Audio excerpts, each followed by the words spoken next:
Hello, BookTube. A little while ago, Kieran at KDBooks put out a video of the top 10 classics you must, all in caps, read. And if there's one thing that top 10 lists do, it's two things.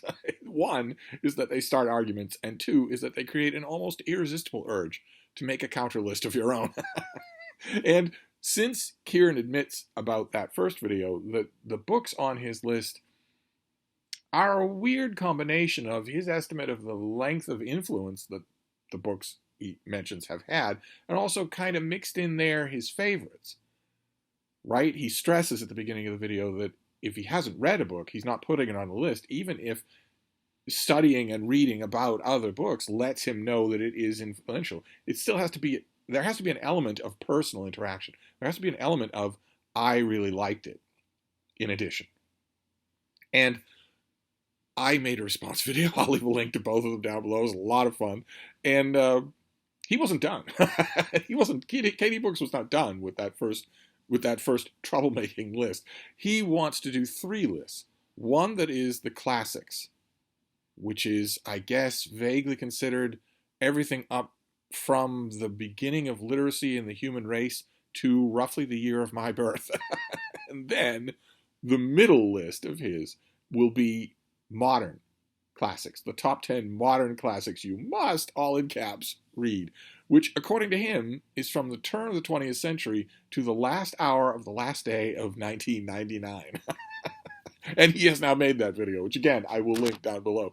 And there's just a reality that's unavoidable, I think, that is going to creep in to any kind of list making like this the further in time you go. Further back in time you go, the less, I would say, variation, and certainly I would think the less hot tempers are going to exist about what you include or what you exclude. I myself took it a little personally that KDBooks excluded the entirety of the Middle Ages, since I was married twice during those time. I have fond memories of some of it, but it's unlikely that you're going to include something in a list like that is going to have anyone saying, well, that's not a classic at all. Not just it doesn't belong on the list, not just that, but that it's not a classic at all. The further you go forward in time, the more contention there's going to be on that issue. And I think he knew that, Kieran knew that, and just sort of leaned into it for this list, because there are a number of items on his list that I didn't see coming. I'm pretty sure that no one would see coming, and that you have to love his passion, but that I think are indefensible unless you are giving extra weight to that personal favorite element, which you're perfectly free to do. The first book on his list was The Trial by Franz Kafka, which is a perfectly valid choice. It is a remarkably disturbing book. But the second and third choices on his list, the second choice on his list was We by Yevgeny Zamyatin. Science fiction novel, that he's probably right. Kieran is probably right in saying that, Orwell and Huxley and whatnot, or whoever, all the dystopian novelists of the 20th century probably had one eye over their shoulder looking at We. But how do I put this gently for you science fiction dude bro nerds out there who love to start every sentence with, well, actually, it's not good. It's not good. It'll be on the list of any science fiction purist. If you have a science fiction purist, they're certainly going to nod at this book and the Strugatsky brothers. But I'm not sure that should guarantee it a berth. And if I'm unsure about that for We, well, then you can guess what I think about his third choice, which is Thea von Harbough's novelization, Metropolis. The book that she serialized intentionally as a kind of companion to her husband Fritz Lang's hideously overrated movie, Metropolis. Here we are stepping in it. In this whole thing, we are stepping in it. This is arguably one of the first movie novelizations, which all of us on BookTube hate and acknowledge as being knockoffs of knockoffs of knockoffs. also has absolutely no literary merit. So if you're calling it a classic, well, no one will know it. If you ask even a well-read person, well, what do you think of Thea von Harbo's Metropolis? They won't have any idea what you're talking about. Can you be a classic if no one's ever heard of you? If no one knows anything about you? If no one's ever read you? So it's got a few things against it. It's terrible. It's totally unknown, and I think it elbowed its way onto Kieran's list based on another miscalculation, which is his miscalculation, in this case, extremely widespread, especially among film bros, that Fritz Lang's Metropolis is a good or important movie. It is neither. It is in every measurable way that you can use, any list of measurable qualities that you can use to measure the worth of a movie. It is infinitely worse than Jurassic Park. So why isn't Jurassic Park on Kieran's list? But we'll extricate ourselves from the LeBrere tar pit of film ranking. That's even worse. We'll go on. Most of the rest of his list is not quite so contentious as Thea von Harbo's Metropolis. As a classic of the 20th century that you must, all in caps, read. Oh my. But his fourth pick is Orlando by Virginia Woolf. I was kind of buoyed up to be reminded in his video that for all of our differences, Orlando is his favorite Virginia Woolf novel and also mine. And tough to disagree with it being on a list. I think if I were going to put it on a list, I would need a longer list. But at least it doesn't raise the kind of eyebrows that Metropolis does, or that his next pick does. His next pick was Captain America. I assume here that he's talking about the original World War II Captain America. That seemed to be the context of his discussion of the book, which was created by Joe Simon and Jack Kirby, and is exactly what, those of you who don't know your comic books and maybe have never seen a Marvel Cinematic Universe movie, it's exactly what you would think. It's a costume crime fighter who's wearing a flag, who has a red, white, and blue shield, and very quickly picks up a teen sidekick because they were popular at the time.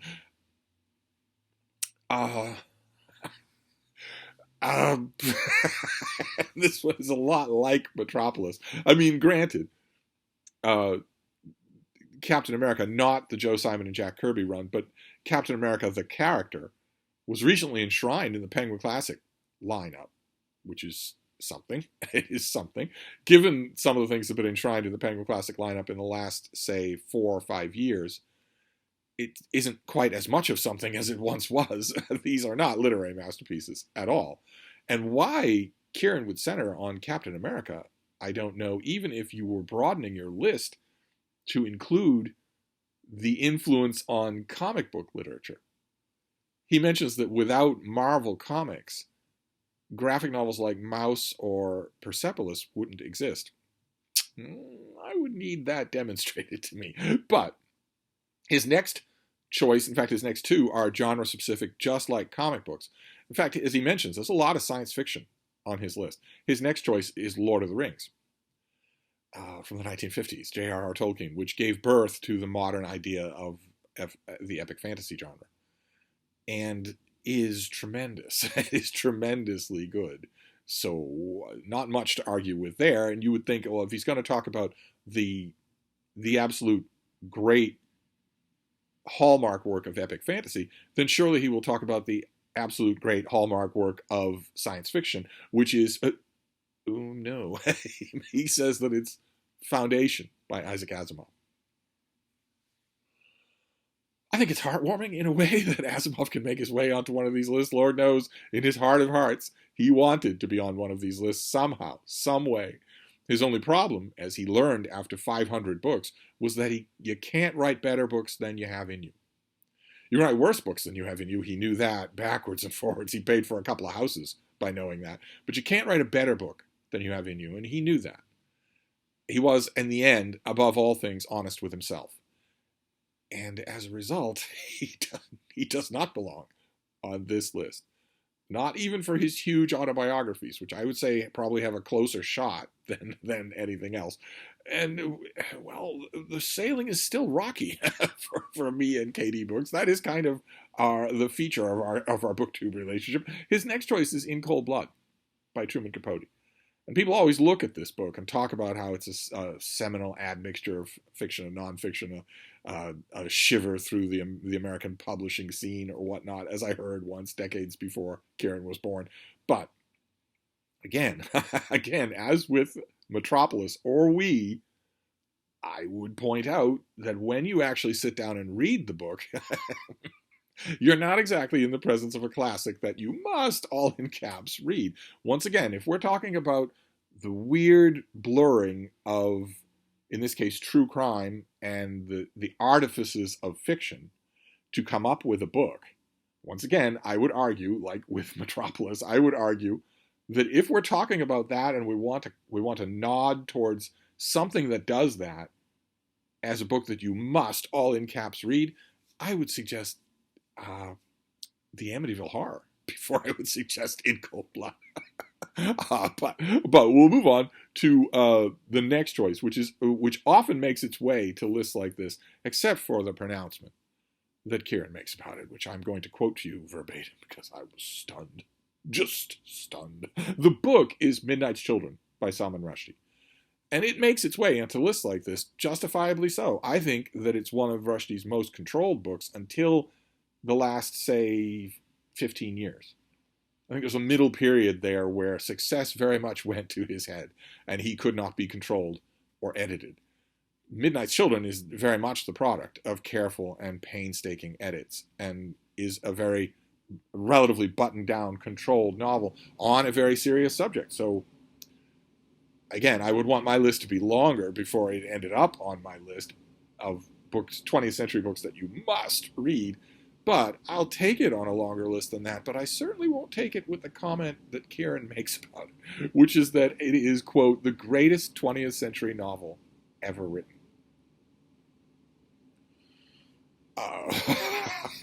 That is different from saying classics you must read, where you're working in an element of things that are your personal favorites, right? If you're saying greatest, that's a different thing. And if you're making a list that is greatest, where you are, it seems to me, if you're moving away from talking about things being favorites to things being greatest, if you're making a list like that, then Midnight's Children nor anything else by Salman Rushdie doesn't come anywhere near the list. It's not that it's waiting in the wings, but it never gets a call. It's not anywhere in the building. But he is a minor author. I know that's going to drive Kieran crazy because I believe Salman Rushdie is his single favorite author. But I mean, honestly, what if I said this about Nadine Gordimer? What if I said, anyway, as if that weren't enough, a pronouncement like that, his final choice for the top 10 books of the modern era, the 20th century, that you must read, is the Japanese graphic novel Akira, which is certainly going to make James Holder happy, but it's going to leave a lot of people scratching their heads, saying, you included Akira, and you left off the list, and then you just go on and on about what the things that aren't on this list. I think that's part of the joy, part of the fun of these kinds of lists. I will leave a link to the video on KDBooks. It is endlessly thought-provoking, which is, the whole point of lists like this. And I felt that I had to make a response video of my own.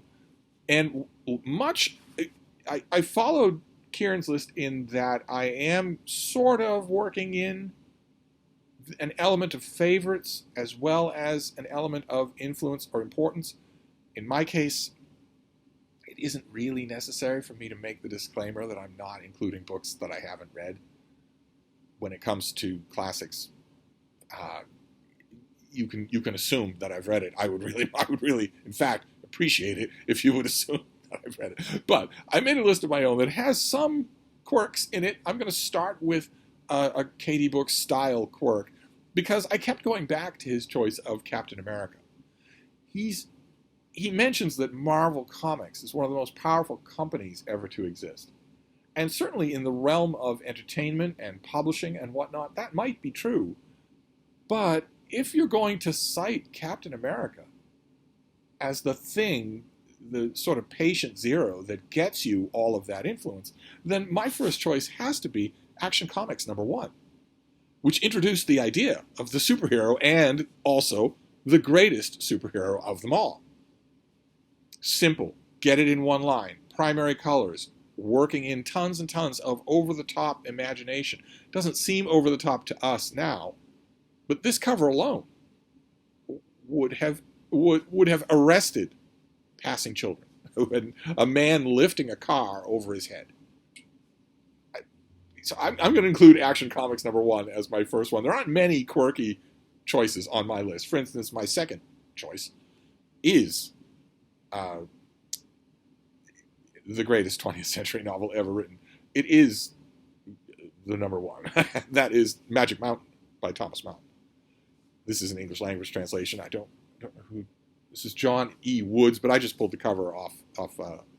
I pulled all these covers just off the internet. I'm not actually proffering any one particular translation.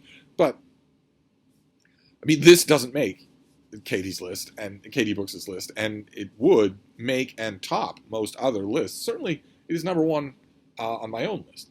Then for my #3, I want to choose The House of Mirth by Edith Wharton. Just a colorful, modern cover to a brilliant book, almost technically flawless. I assume that makes it influential. I would like to hope so. Certainly Edith Wharton is on my list. Same thing with this next author. Orlando is my favorite Virginia Woolf novel, but it's nowhere near as influential or important. Nowhere near the kind of thing that gets you a must, all in capital letters, as Mrs. Dalloway. Which, I mean, Virginia Woolf is going to be on any of these lists, I would assume. Any of these lists. I'll be curious to know how many lists start to generate. People have been making their own lists. I feel like doing a response to every one of them. People have been making their own lists in response to Kieran's list, and that's so much fun. That's just so much fun. But I'm going to put Mrs. Dalloway. I think Mrs. Dalloway is a stronger, less gimmicky, and far more important novel than Orlando, even though I like Orlando more. And then, no offense to Isaac Asimov, but if we're going to include a seminal science fiction work on the list for the top 10 20th century books you must read, well, it wouldn't be Foundation. It would be Dune by Frank Herbert, which is widely regarded as the best science fiction novel ever written, deserves that characterization, and let's just say, no offense to Sean D. Standfast, takes a reread a whole lot better than anything that Isaac Asimov ever wrote. It reveals its treasures the more you dig into it, as I bloody well ought to know, considering how many times I've read it since I read it the first time it came out. My next choice is a feature that I always like on top 10 lists. Whenever I respond to anybody's kind of top 10 list, I always like it if I can anchor my list in echoing a choice that was on the list that I'm responding to. Now, in this case, I'm sort of quasi-echoing. Comic books are on, fantasy is on, that sort of thing. And for fantasy, I'm going to echo the choice of Lord of the Rings. This is my next pick for best books of the 20th century. This gave birth to a genre in the sense that we know it. You won't find a bigger Lord Dunsany fan than myself, but this has a level of influence, a level of casting a shadow forward on the literature that came after it that is really only equaled, I would say, by Dune and by one other book on this list. And that book is this one, which did not make Kieran's list, and maybe one of my own head-scratcher comments where if you're watching this, you might think, what are you thinking? Why are you leaving out all the stuff you're leaving out in order to mention this? But in this case, I am talking not only about that element of favorites, but also that element of influence. Now, I'm sure that we have blind spots, both of us, in terms of influence. I'm sure that we do, especially when it comes to the modernist era. But for my next pick, I'm going to pick The Mysterious Affair at Styles by Agatha Christie, which kicked off her writing career, and I argue kicked off the whole of the mystery genre in the 20th century. Now, I know that there will be mystery purists and mystery pedants who will say, well, there were plenty of people working in the genre before her. Of course, Arthur Conan Doyle will be cited, but also a whole bunch of other people, a whole bunch of amazing brains and logic puzzles in the form of prose and locked room mysteries and whatnot. But it was Agatha Christie that invented the genre as it stands now. I don't think she knew she was doing that with this book. And I don't think a whole lot of people in my own profession, a whole lot of reviewers, a whole lot of critics actually saw what was going on here. It's only, I think, when you revisit The Mysterious Affair at Styles that you see how much, not just of our current mystery landscape, springs from her approach to this kind of mystery, a country house mystery, many suspects, that sort of thing, an idiosyncratic but far more human sleuth than Sherlock Holmes was. I think when you reread this book, not only do you see how much of the mystery genre comes from this, I think there's a case to be made with Mysterious Affair at Styles and then Christie's next 10 books for an enormous amount of influence on 20th century literature, just in general. I don't think that study has ever been written. At least I've never read it. The easiest way to put it here is that I don't think literary analysis, so the long-form, chin-stroking, think piece, deep thinkers in the literary world, I am not one of them, but I know some of them, and I've known plenty of them in the past. I don't think that end, the deep end of the literary criticism pool, has fully come to grips with Agatha Christie. I think she's so easy to dismiss, a Christie for Christmas, that people haven't given her due for how seismic a figure she is. And not just in terms of sales, although the sales are frankly unbelievable. It's also the reach. That I wish that if there is a study like this, I've never seen it, I wish I could encounter a sweeping study of Agatha Christie that accords her the importance I think she deserves in 20th century literature. And I won't say why. I'm sure that there are a whole bunch of obviously assumable reasons as to why that study has never happened, or that I know of. One would be that she's writing in a genre. Another would be that she's a woman. Another would be that she was prolific. You get all three of those things, you are asking for trouble when it comes to serious literary reconsideration. My next figure is also kind of an echo. I mean, I am echoing KDBooks on this list. I had Virginia Woolf. I had Lord of the Rings. And my next pick is also an echo. It's just I think he's wrong when he mentions the trial if the author also wrote The Metamorphosis. The Metamorphosis and the next book on my list, I believe, fundamentally grapple with the new century. Now, these lists are turning out to be mostly fiction. And I'm going with that because people, despite the best efforts of Olive and Book Olive, people don't read as much nonfiction as they should. They certainly don't read as much nonfiction as they read fiction. And when it comes to classics, no. Otherwise, when it comes to 20th century classics, early 20th century classics like this, written in the first couple of decades of the century, when it comes to those kinds of classics that are very intentionally, I believe, grappling with the upheaval of a new century that feels different. The beginning of the 20th century felt different. You could feel these massive beasts waking up, things that had never existed in the world, rampant industrialization, rampant mechanization. People could feel those things destabilizing the very ground under their feet. I believe The Metamorphosis is Kafka's most direct and most brilliant response to that feeling of fundamental change that wasn't good, fundamental change that rendered the accepted, the known, completely unrecognizable. I think this is his response to that. I know that's very artsy-fartsy, but it's also a great story. But this is the story, of course, of a man who wakes up one morning to find out that he has become a giant bug. And you roll with the story from there. I believe that on one level, this is a great story, but on one level, I believe this is a fundamental grappling with the dawn of the 20th century. With the fact that you could feel very early on that this was, that the wheels were off the wagon, so to speak. This was not an orderly progression of centuries. And if we were including nonfiction on this list, I believe the greatest early 20th century work to do that is The Education of Henry Adams, but we're not, so that's not going to be on my list. But my next pick is, I believe, I would argue, the same kind of thing. It came out at about the same time, just a few years different, And I believe fundamentally, although it is a great story and you can live it and love it and never think about it this way, I believe it is also the author fundamentally responding to these rumblings deep under the earth of what is going to change. Now, Kafka looks at what is going to change and how dehumanizing it's going to be. This particular author looks at what is going to change and how much is going to be lost. And that is The Wind in the Willows by Kenneth Grahame, which is, I'm not meaning to ruin anything here. It is a delightful story. I read it all the time. I love it. I know exactly which edition I want when I find it eventually at the Brattle Bookshop. I don't have a copy of this right now. I know exactly which edition that I want. I had it once upon a time and got rid of it, but I'm not denying that this is a lovely, wonderful story to read just on its own merits. Absolutely. And I believe that it did more than almost anything except maybe Peter Pan to give birth to our current conception of books for little people, books for young people. But I believe this is also one of the saddest books ever written. And I believe that is specifically because it was written either consciously or not on Kenneth Grahame's part as a goodbye to the Edwardian era, a goodbye to the settled order of the world. Epitomized here, not only in the barbarians who temporarily take over the old home, but also in Mr. Toad.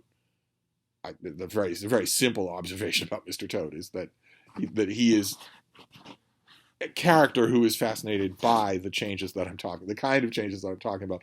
I believe that books like this or The Metamorphosis could only have been written in the first couple of decades of the 20th century. After that, well, obviously, after that, the seismic changes that people were feeling under their feet broke to the surface when Franz Ferdinand was assassinated. And then it was no longer a question of simply, presciently, precognitively feeling these seismic rumblings and wondering what form they would take and what cost they would give.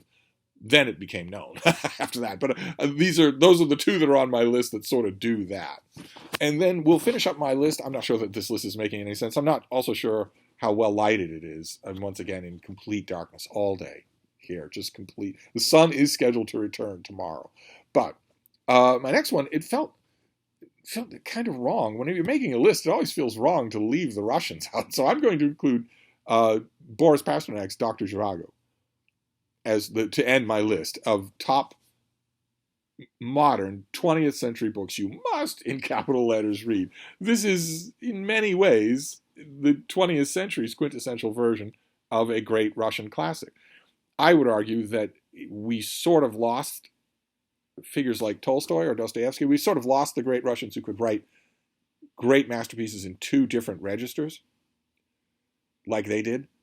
So here you get something very close to a social novel, The Devils by Dostoevsky, something like that, a great Russian tradition of their masterpieces. But you have to go over to Life and Fate by Vasily Grossman to get something like War and Peace. I'm choosing this one just to end on a nice upbeat note, even though Dr. Zhivago has received some rough handling in some quarters of BookTube. It is still a great mid-century classic. And there you go. That is my response to top 10 modern classics you must read. And like I mentioned, the further you go in time, the closer you get to the present moment, the more these things start to fishtail. Because you don't have any more the settled accord of the ages to say, well, these things count and these things don't. Here's a small list. Here's, variations on this small list. I think Kieran was brave and very thought-provoking to intentionally go against that kind of settled by picking so many items on his own list that wouldn't be on anybody else's list. Thea von Harbaugh? Honestly, that still mystifies me. But I thought it was fascinating all the same. I wanted to make a response to it, and oh my, if I thought that the 20th century was fascinating, what on earth is he going to do with the 21st century, which is the next list that he's going to make? What on earth is he going to do? That is going to be fascinating for me to do. That is one where I might not be able to confine my list to fiction. I might have to make it 5 and 5. I don't know. I don't know how I could do that otherwise, because some pretty important works of nonfiction have come out in the last 23 years. be fascinating to see. Of course, we are in that period. The period that so many of the books on my list and also Kieran's list, that we're in that period now. The raw beginnings of the 21st century. I know it feels like we've been living it forever, but history, there's this huge current running in the air. History very seldom actually descends and sits upon the timeline of lived experience. Usually things just burble along. And history very seldom does that. And then it lets up. And then it does that. But it doesn't do it rhythmically, and it doesn't do it regularly. Trust me, there are whole centuries of human existence where you would not have felt the touch of history.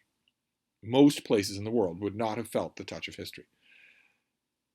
And in the 21st century, that has only happened a couple of times. We have, I think it's only safe to assume, a lot more of those incidents ahead, including, I would argue, the watershed incidents, which I don't think have happened yet. Maybe 9/11, but I don't know. I think all sorts of things about what shape ultimately the 21st century will take. But the literature, ooh, I can't wait, and I will certainly do a response video of my own to that. So I will leave a link to Katie's video, both of them, and if I remember, I'll leave a link to my response to his first one, because this is a fun conversation. No matter whether you agree or disagree, this is a fun conversation. These kinds of lists, especially mixing in the favorite element, are so much fun, so thought-provoking. I'm not going to say that Kieran's list has made me consider Akira at all. Not at all. I'm not going to consider. I guess if I found a copy of Volume 1 of Akira, there are like 300 volumes, aren't there? If I found a copy of Volume 1 at the Brattle, I might get it, but it's unlikely. And of course I'm not going to waste my time with Thea von Harbaugh's Metropolis. Of course I'm not. But I might read We again. Thanks to his list, I might. That's the fun of these kinds of lists. So see what you think. Sound off if you want, and I will see you soon. Thank you, BookTube.